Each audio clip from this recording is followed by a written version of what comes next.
This is Scout. He's a golden eagle. He's, I believe, 17 years old. He was a rescue. A farmer up in Wyoming was threatening to shoot him, and I was called in by the federal government to rescue him before he got shot. So this is a full-grown wild eagle.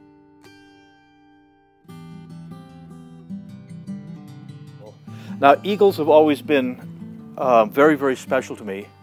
And, you know, I got to work with my first eagle when I was about 16, 17 years old.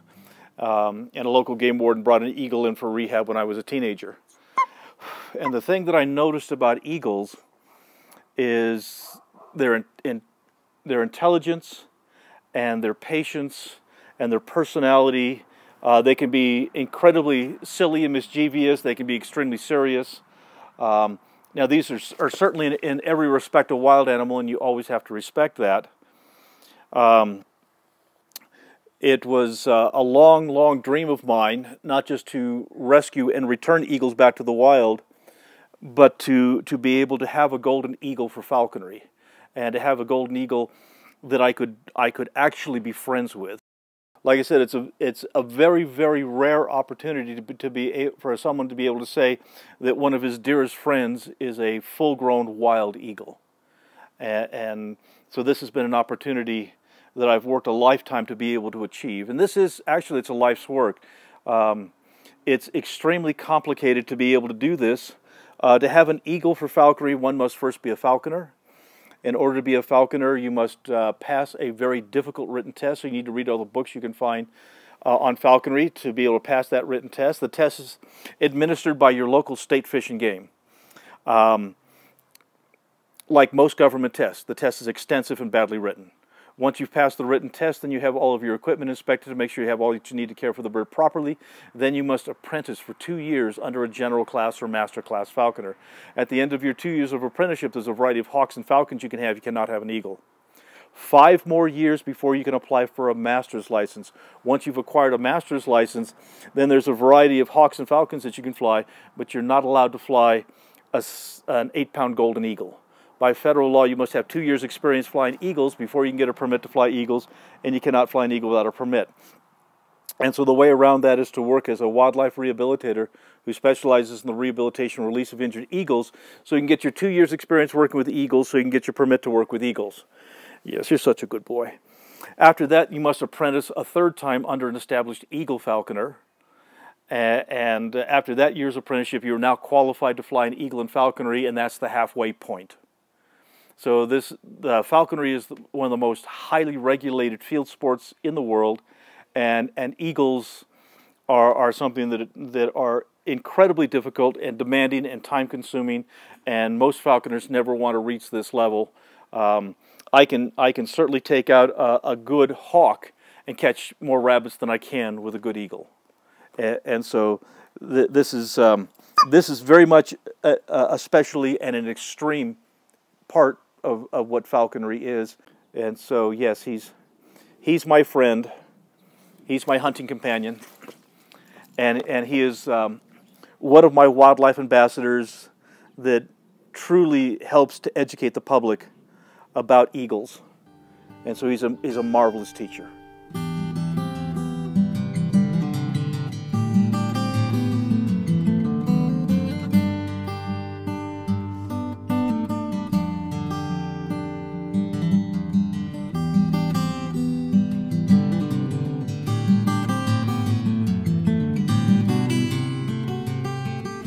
You know, I've been asked many times, you know, when I talk about how he is a dear friend of mine, how does that happen? How does that work? Well, it actually goes back to the day that I trapped him. Like I said, a farm up in Wyoming was threatening to shoot him, and I was called in to rescue him.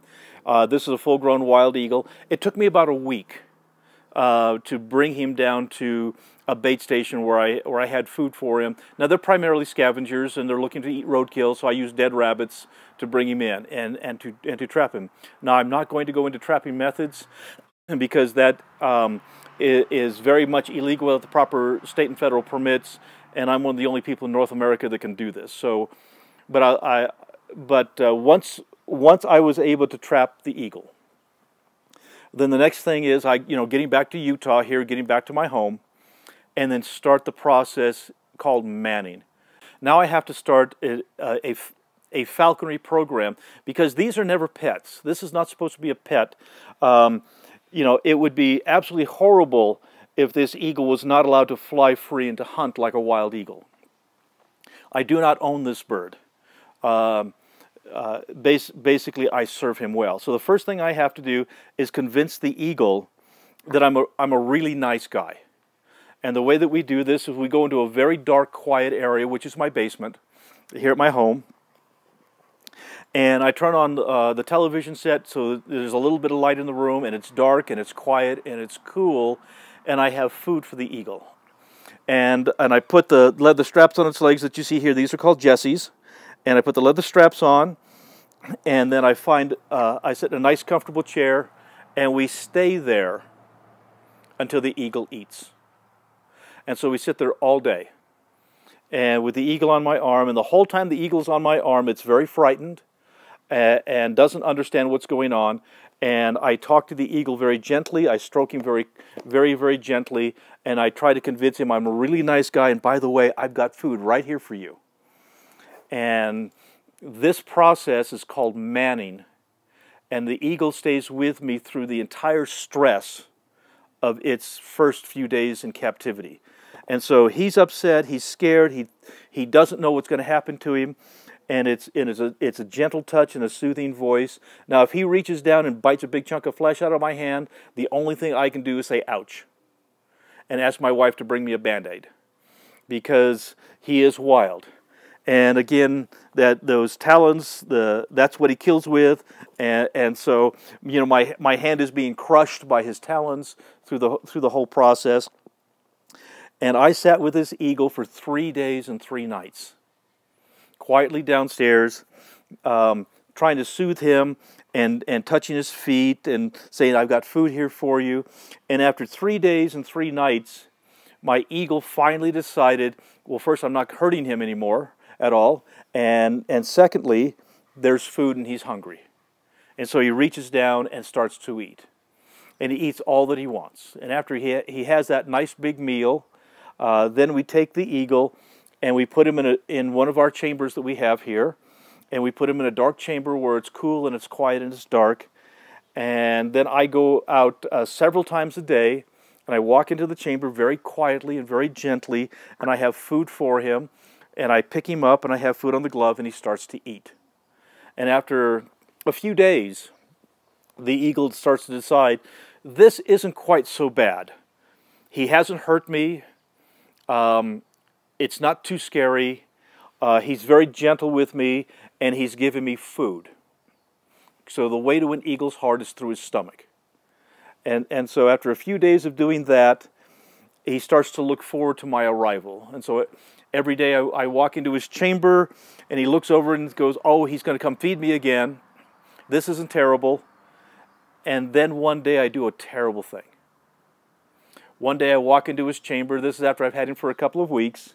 I walk into his chamber, and I walk right up to the eagle, and I've got food on my glove like I have for the last 2 weeks. And I basically hold the glove up to him, and he wants me to put the glove right up so he just steps on the glove for his food. I hold the glove about a foot away from him. And he looks at me like, what are you doing? You know, why don't you hand me my food?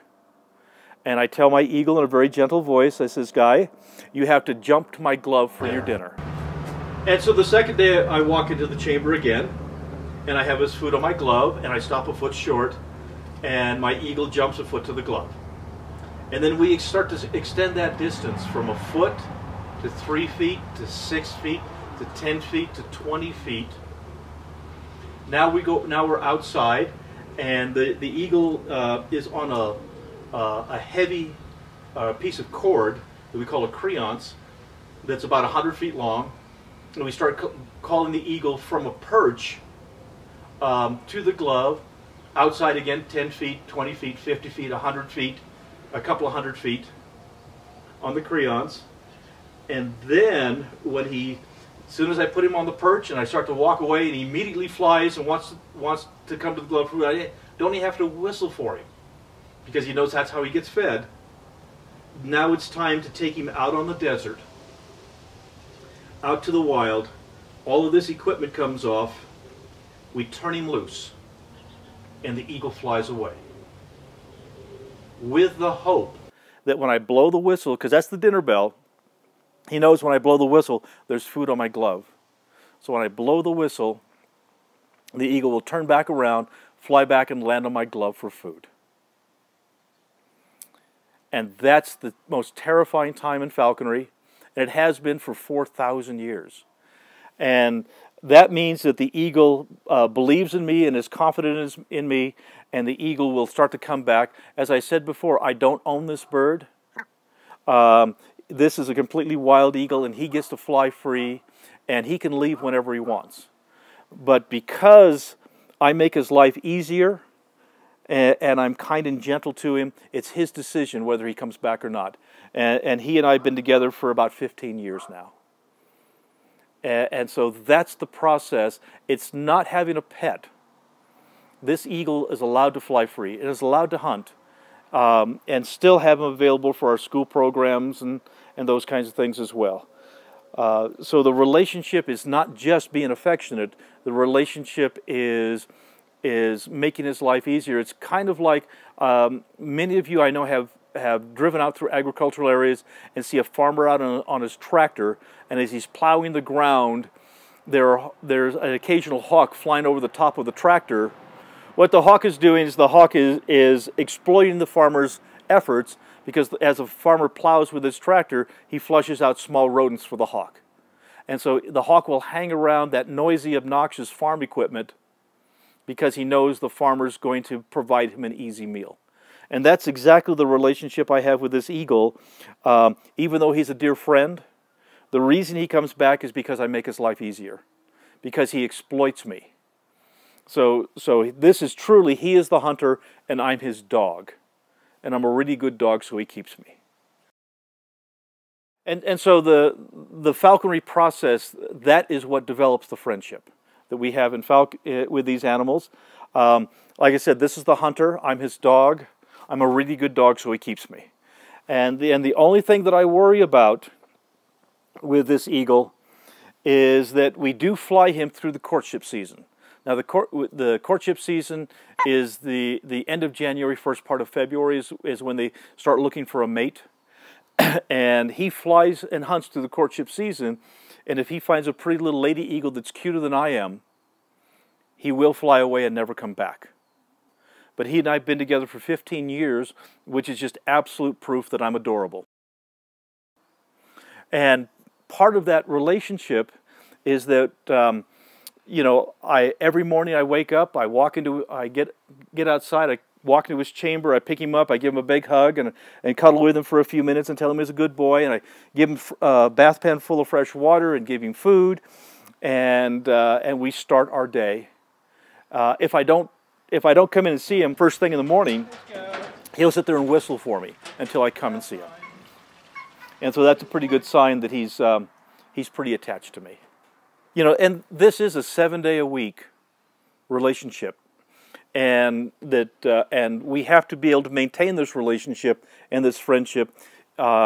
If you're not willing to put in 7 days a week, several hours a day with these animals, you'll never develop that kind of a friendship.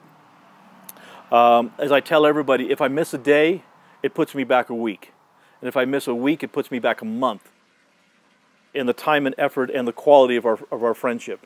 And so this is something that is truly a life's dedication. Falconry is not a hobby. It's truly a life's skill and life's dedication.